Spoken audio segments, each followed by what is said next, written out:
section is on defense mechanisms for behavioral science and psychiatry for Falcon Physician Reviews.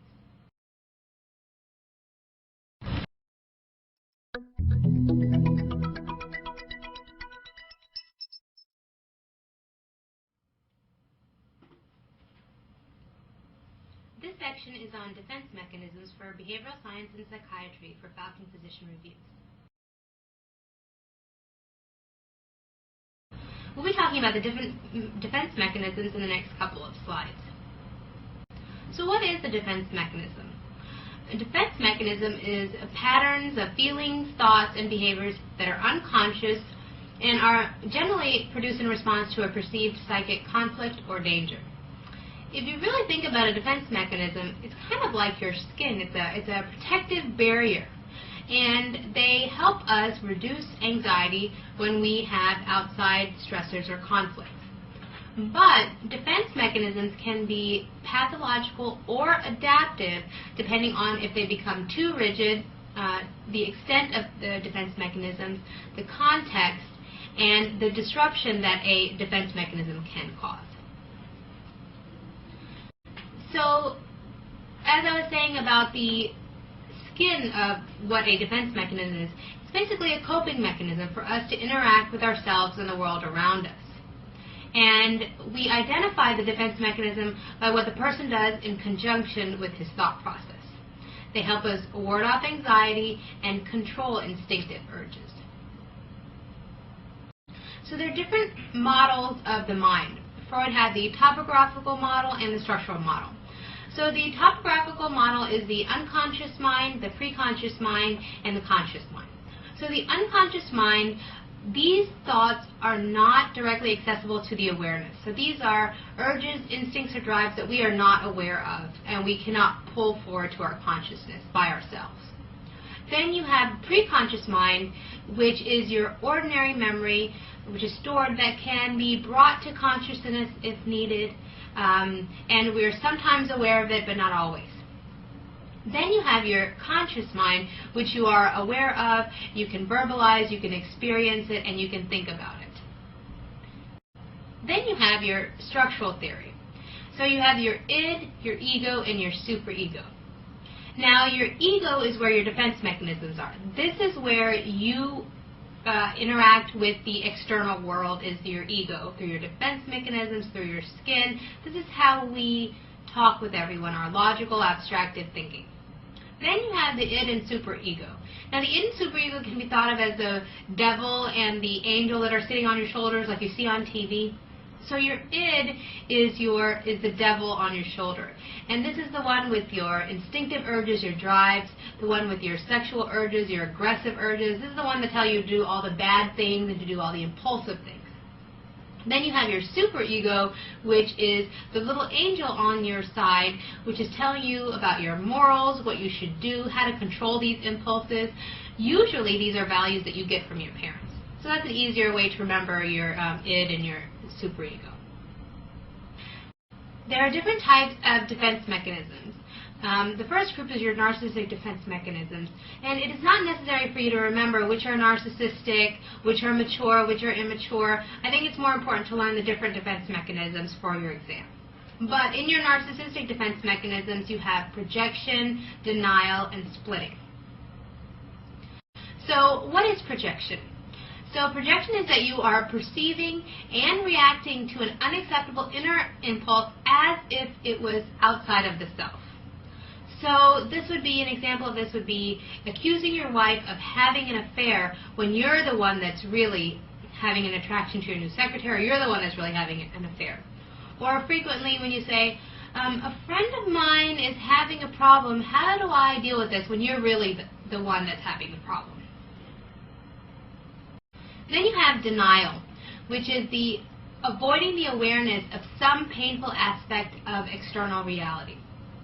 So an example of this would be, those tests may say I have cancer, but they are wrong. I know better.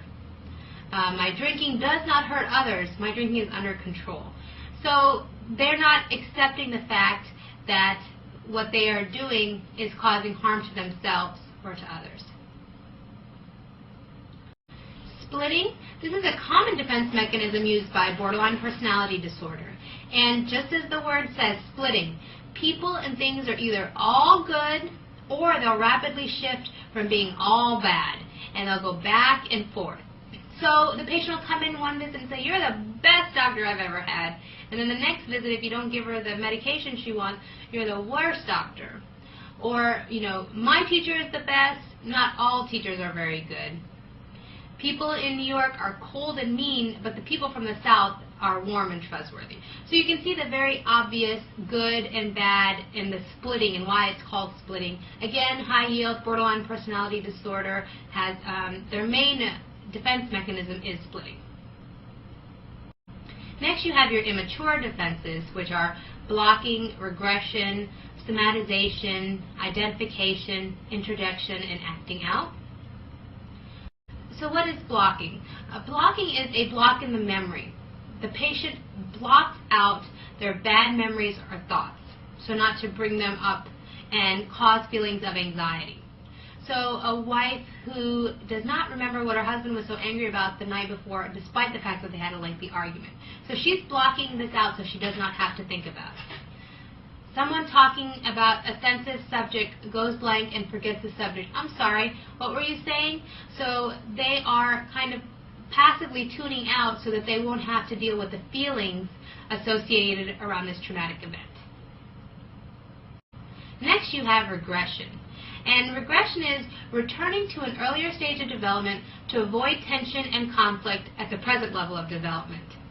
And you will frequently find this out when a new child is born into the family and an older child has been an only child for a very long time. So you'll have a older child, when a new baby is born, asked to be breastfed again, or starts wetting his bed again, or starts talking like a baby. That's regression. Or when a teenager, they throw a temper tantrum when they don't get their way. And frequently teenagers should not be throwing temper tantrums. Frequently younger children throw temper tantrums. So that's what regression is to go back to an earlier stage. Somatization. This is when you don't use words to express your feelings, but you have physical complaints or physical symptoms as a way to express or to protect yourself. So an example of this would be a person who's going through a divorce denies feeling upset or stressed, but she usually has headaches or feels tired every single day. So that's what somatization is. Then you have identification or introjection. This is unconscious behavior that is patterned after someone or something better than themselves. It's unconscious, and it's not an imitation because they're not aware that they're doing this.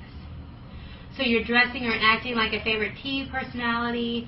A child who is raised by a domineering father becomes an abusive police officer. So they are patterning their behavior after someone else, but they are not aware of it. Acting out is another immature defense.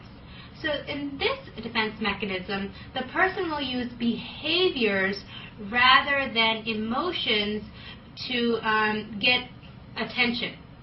And a frequent example of this is a young child having a temper tantrum instead of dealing with the anger, or a patient not showing up to a therapy appointment because she is angry with her therapist.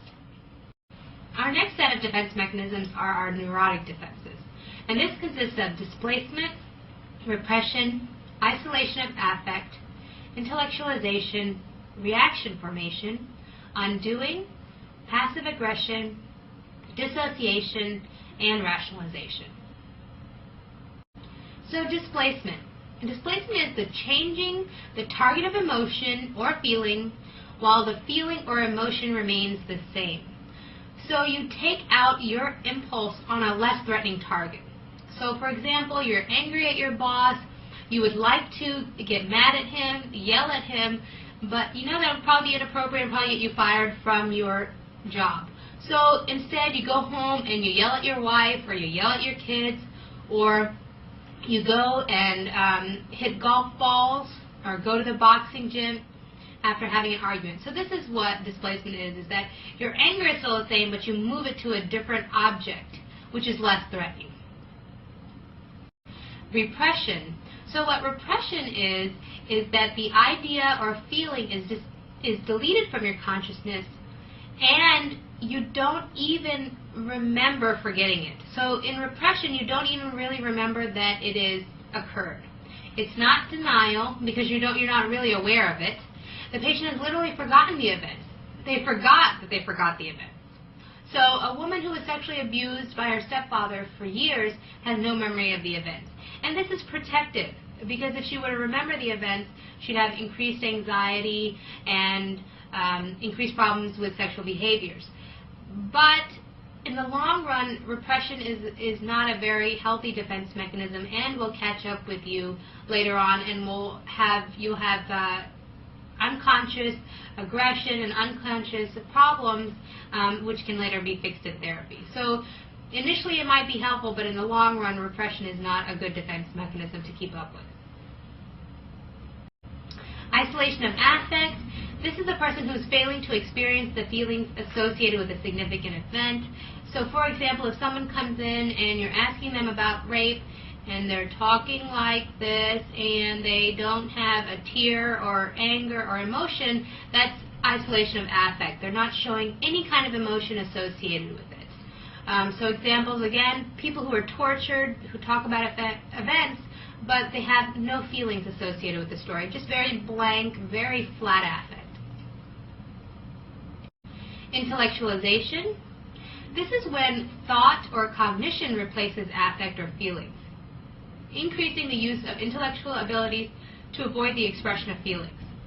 People with intellectualization will frequently use large words, if it's about a medical illness, like, oh, I don't have this medical illness, they'll use medical jargon as if they know everything about it. They'll use a large vocabulary. It'll be very obvious to notice intellectualization. For example, yes, my father left when I was a child, and while it was unfortunate, it gave me the opportunity to grow up sooner.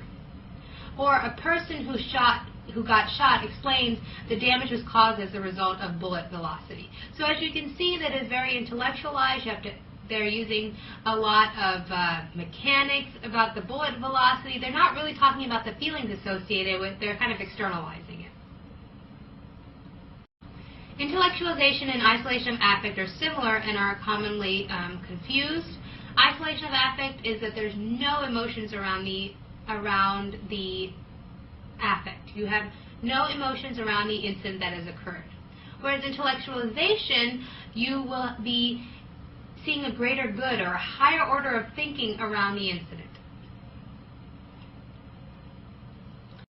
Reaction formation. This is transforming an unacceptable impulse or emotion into its opposite. So someone who wants to hurt children becomes a pediatrician. So they're transforming this unacceptable impulse to an opposite one. So from wanting to hurt someone to wanting to help them would be reaction formation.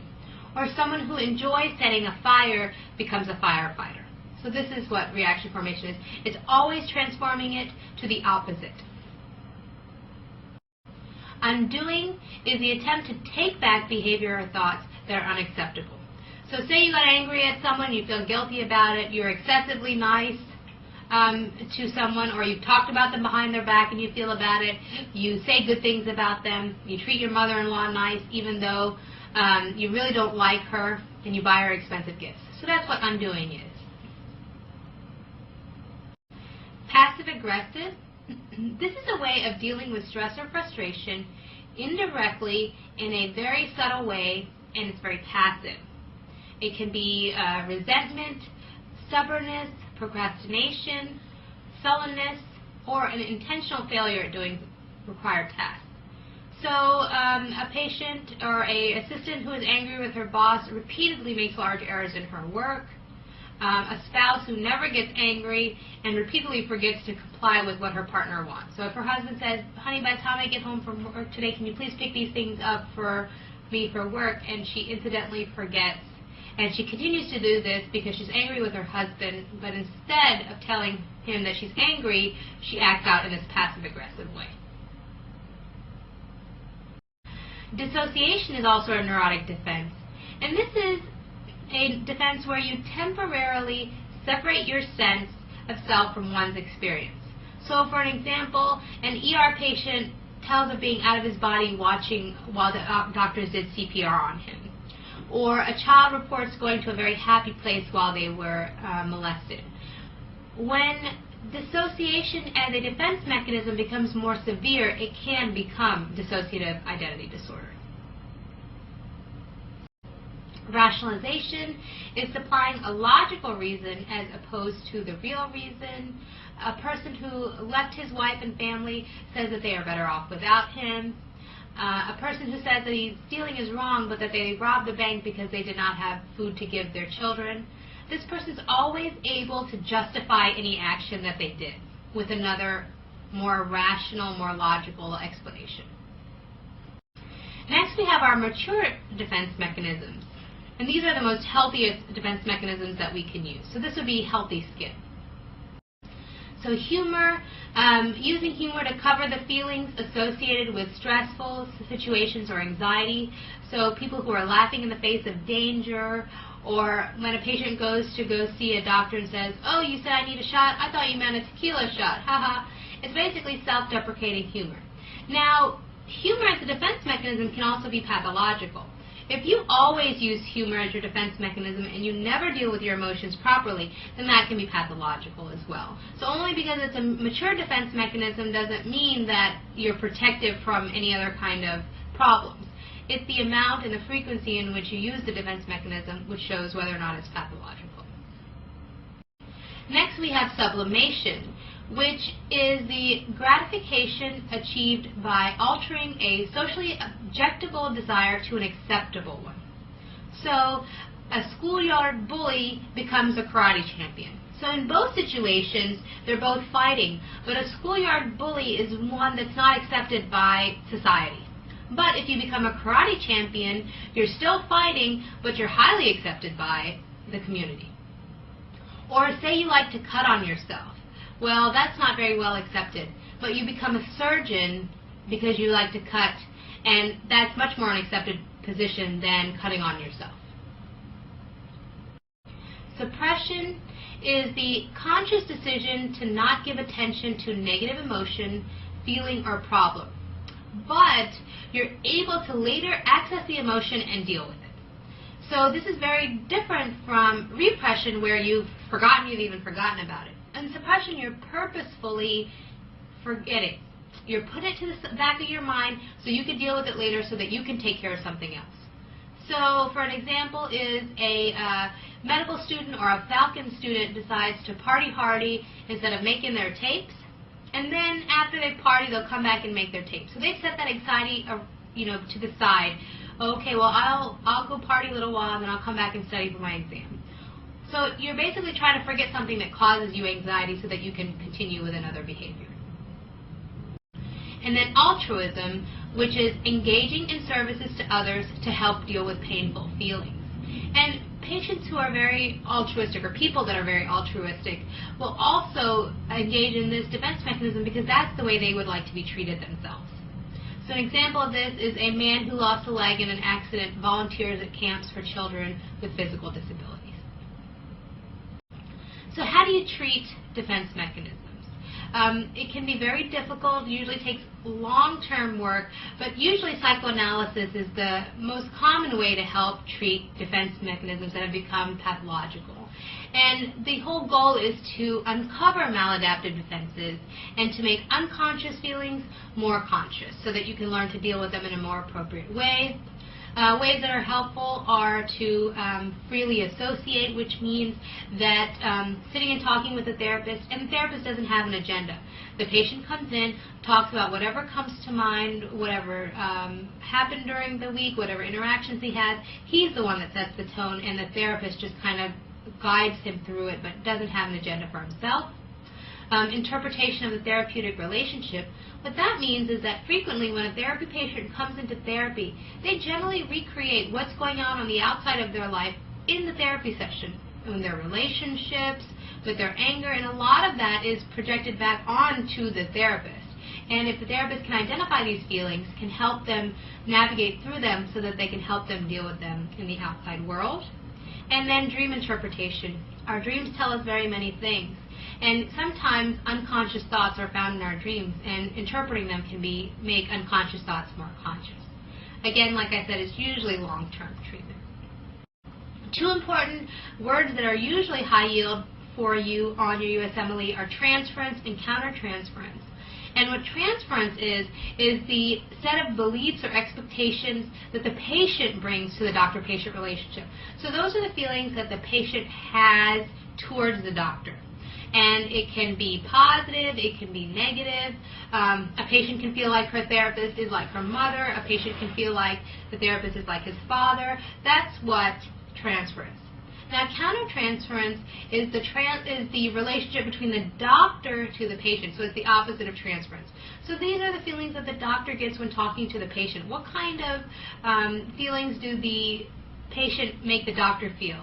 Does it make the doctor feel irritable? Does he remind him of someone? So that's what countertransfer is, and frequently an exam question for you. This concludes the section on defense mechanisms for behavioral science and psychiatry for Falcon Physician Reviews.